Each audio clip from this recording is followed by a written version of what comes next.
আসসালামু আলাইকুম ভাই। ভাইজান আপনার নামটা বলেন। মোহাম্মদ বিশু প্রামাণিক। বিশু প্রামাণিক, আপনার বাসা কোথায়? ঈশ্বরদী, পাবনা, দীঘা গ্রাম। এটা হচ্ছে আপনার এই যে সিলিমপুর। সিলিমপুর বললে অবশ্য সবাই চিনে। সুপ্রিয় দর্শক, ইনি হচ্ছেন আমাদের একজন গ্রাহক, 12 গ্রাহক, 12 ম্যাক্স না?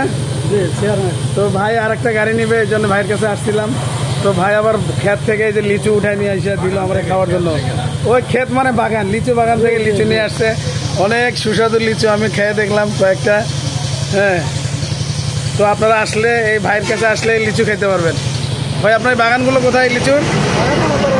হ্যাঁ, এলাকায় মানে ওই গ্রামের নাম কি? গ্রামের নাম হলো কদিমপাড়া। কি পাড়া? কদিমপাড়া। কদিমপাড়া। আর এই লিচু বাগানগুলো কোথায়? কদিমপাড়াতে না? আচ্ছা আচ্ছা, ধন্যবাদ ভাই। তাহলে ভাই তো ঈদের আগেই আবার গাড়িটা নেবেন ইনশাল্লাহ? ইনশাল্লাহ ভাই, ঠিক আছে। আচ্ছা আচ্ছা, থ্যাংক ইউ ভাই। যাক, আপনার লিচুগুলা, এই আপনার বাগানের লিচুগুলো অনেক সুস্বাদু। কয়েকটা খাইলাম তো, অনেক রস।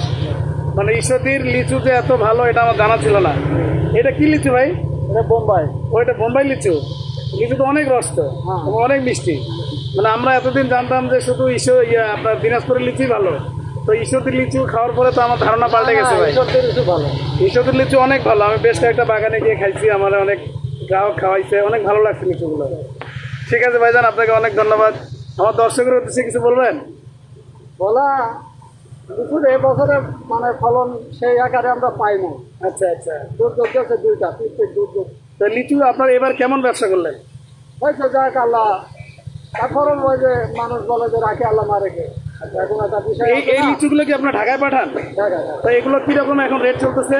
বর্তমানে 4500 টাকা হাজার। 4500 টাকা আপনারা বেচতেছেন পাইকারি? আর ঢাকায় এই লিচুটা যাওয়ার পরে কত?